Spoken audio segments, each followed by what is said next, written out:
Mas o que eu quero discutir hoje com vocês, na verdade, é sobre o comportamento.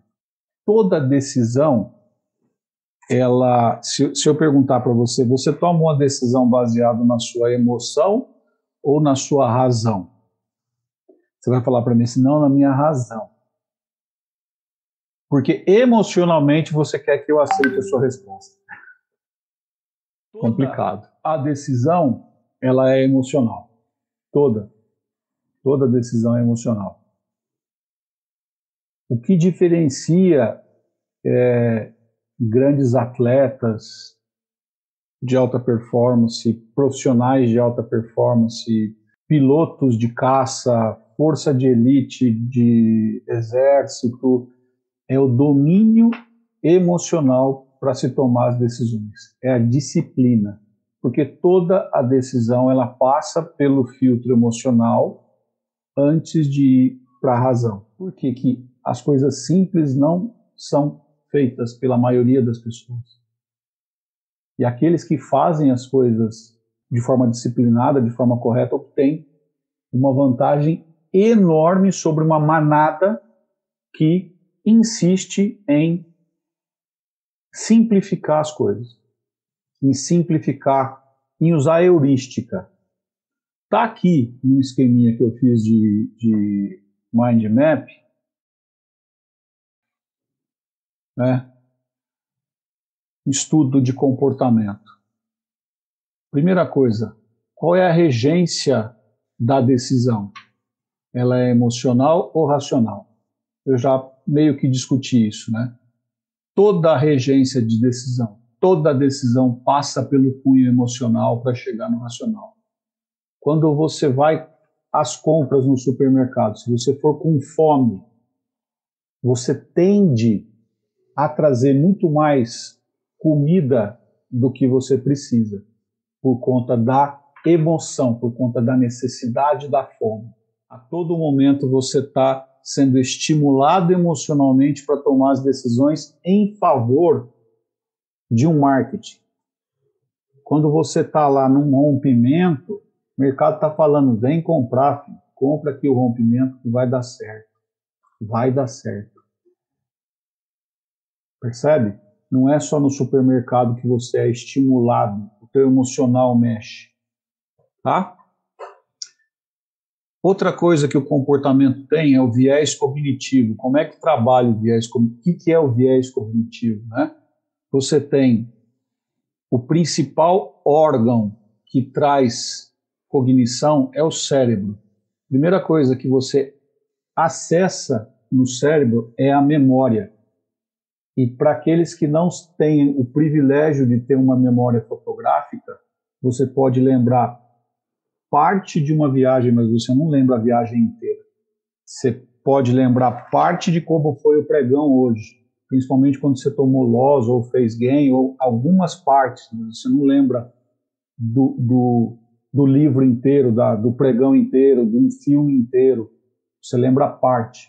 Então, a primeira coisa que começa a trabalhar e te dá desvantagem é a sua memória. Quanto mais cansado, menos você vai conseguir resgatar da sua memória algo que seja importante para você usar no seu campo de decisão. Principalmente quando você está nervoso, quando você está com ansiedade, quando você está cansado.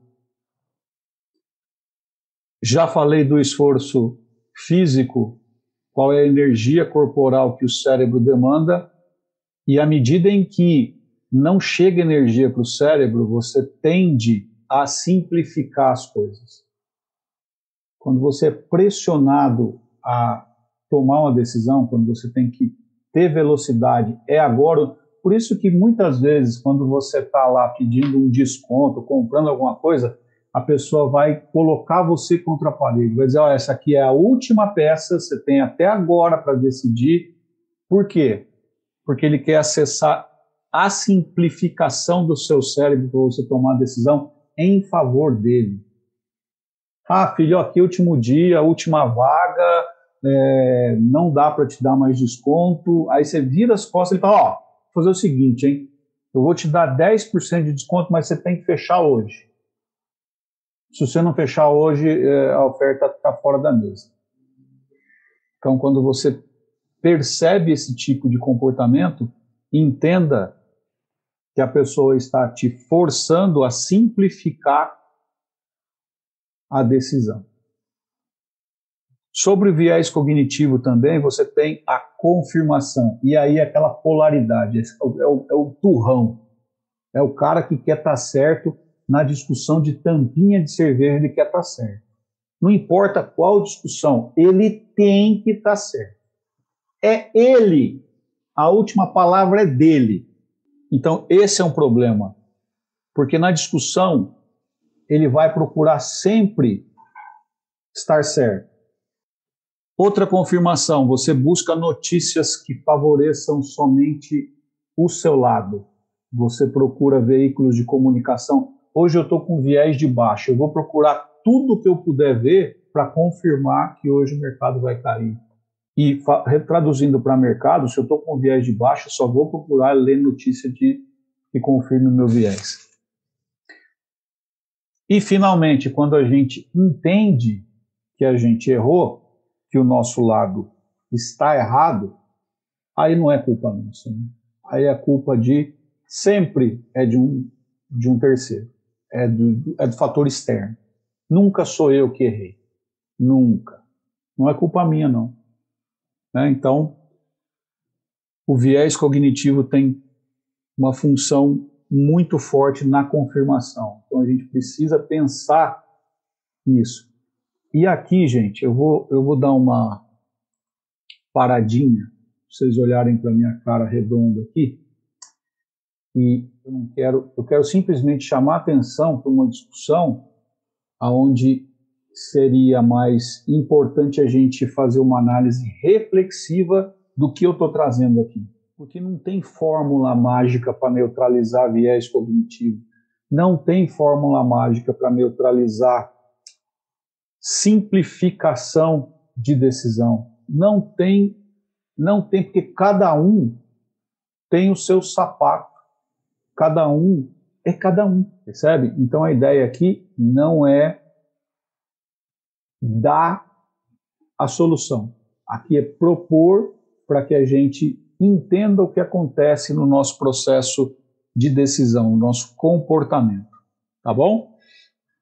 Então, o que a comunidade, né, o que os cientistas entendem para poder estudar esse tipo de coisa? Né? Então, qual é a pergunta mais importante que eles fazem? Por que algo tão simples não é feito pela maioria das pessoas? Tem o saber. Quer ver uma coisa? Para a gente ter certeza que são idênticos, tá aí. Eu vou fazer um risco aqui, certo? E um risco aqui. Para a gente ter certeza que são idênticos. E aí eu vou apagar esse cara. Então, vocês estão vendo, vocês concordam comigo que são dois segmentos de reta idênticos? Todo mundo concorda. Sim. Certo? Agora, vamos fazer uma experiência.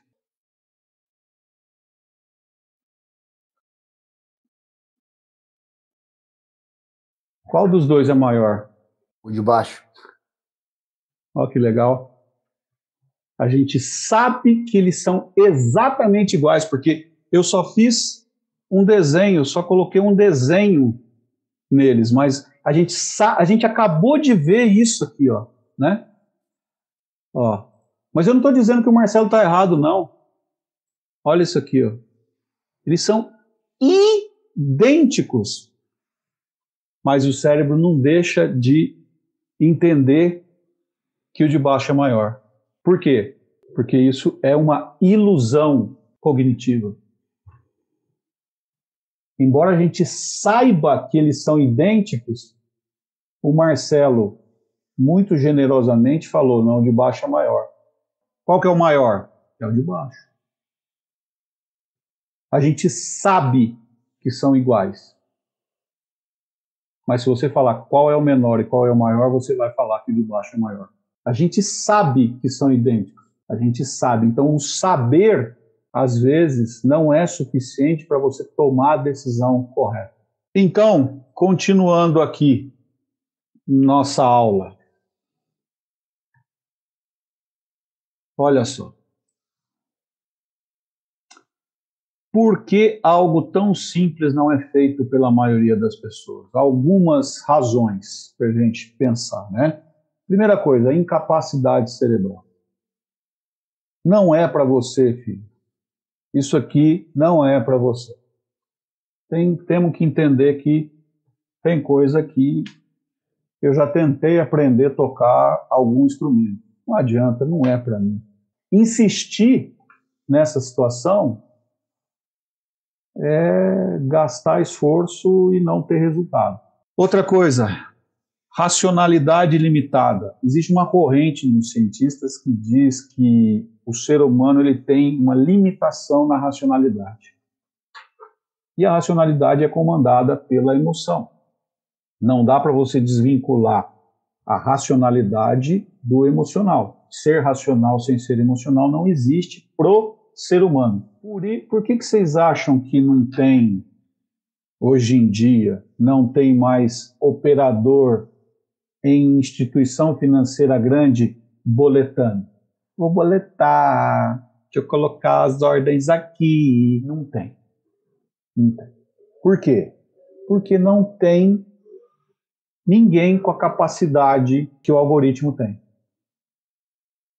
Não tem. Então, a racionalidade do ser humano é limitada. Outra coisa, simplificação da realidade. Cai aqui, né? Na velocidade de raciocínio, a pessoa simplifica a realidade e não quer fazer, né? Ele acha que porque